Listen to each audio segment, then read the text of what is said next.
Hi guys, welcome back to my channel and welcome back to another episode of Cookmas, where every day in December I'm sharing a new recipe. Today's recipe is my mom's stir fry. So she has some sirloin steak that she put some tenderizer on, and now she's just cutting it into small pieces. We have our veggies. We use the matchstick carrots, peppers. I like a ton of broccoli, but she didn't have much today. And she also puts green beans in hers, which I don't really care for, but you can put whatever veggies you want in there, really. And then the sauce. She usually doubles the sauce, and then she also substitutes it with some panda sauce. So I'll show you all that. So we have brown sugar and soy sauce. We put some crushed red pepper in it, pepper and ginger. And then she's going to add in 4 tablespoons of the hoisin sauce. That stuff is real thick. And like I said, she normally adds more sauce to it. So Panda Express actually sells their own sauces at the store. You can find them at Target, I believe, and the grocery stores. So there is a teriyaki sauce she always has on hand that they sell, and she'll add to it because she makes this for the entire family every week, and there's like 6 people eating it plus the kids. So we have to make a lot. If you're just making like a normal dose of it, you probably won't need to sub it with any of the Panda sauce. But you just stir it really well and set it aside, and there's the Mandarin teriyaki sauce that she uses. She also uses these stir-fry noodles. She prefers those, but honestly, a lot of times if she can't find them, she just uses thin spaghetti, and I prefer that. I think it tastes better. So once you have everything ready, you're just going to cook the meat,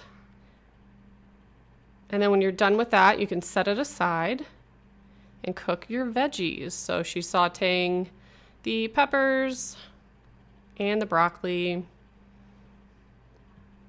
Then once that cooks for a bit, she'll add in the carrots. She also gets the green beans that you could steam, so those are steaming.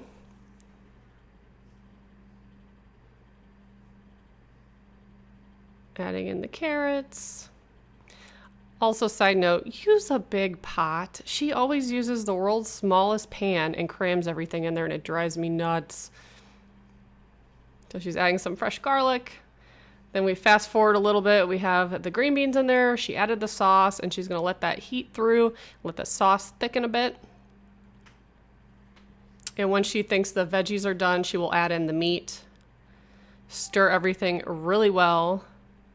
And again, this is making a ton for our huge family. But she'll let all that heat back up and get coated in the sauce really well. And then all you have to do is add the noodles to it. She has a unique way of doing it because, again, she has so much in there. She'll put some of the noodles at the bottom. Then she'll add a couple spoons of the mixture. Then she'll add more noodles, and she like layers it because she thinks it's better and easier to mix it at the end. So that's just what she does. And this is so good. I prefer it to really anything you can buy. Panda Express is okay, but like I'd much rather eat my mom's than go somewhere like that and order it. It's just so delicious. And here she already is adding some sauce in because she knows with all those noodles, she's going to need it. So she'll just keep stirring it until it gets to like a brown color, and she could just tell there's enough sauce in it, if that makes sense. But yeah, definitely try it out. I'll put the full instructions in the description box below, all the ingredients, measurements, and I'll put it just for like the standard recipe. Just know that it's going to make probably half this size because we ended up doubling it at least. So yeah, please subscribe and stay tuned if you'd like to see more recipes. Bye guys.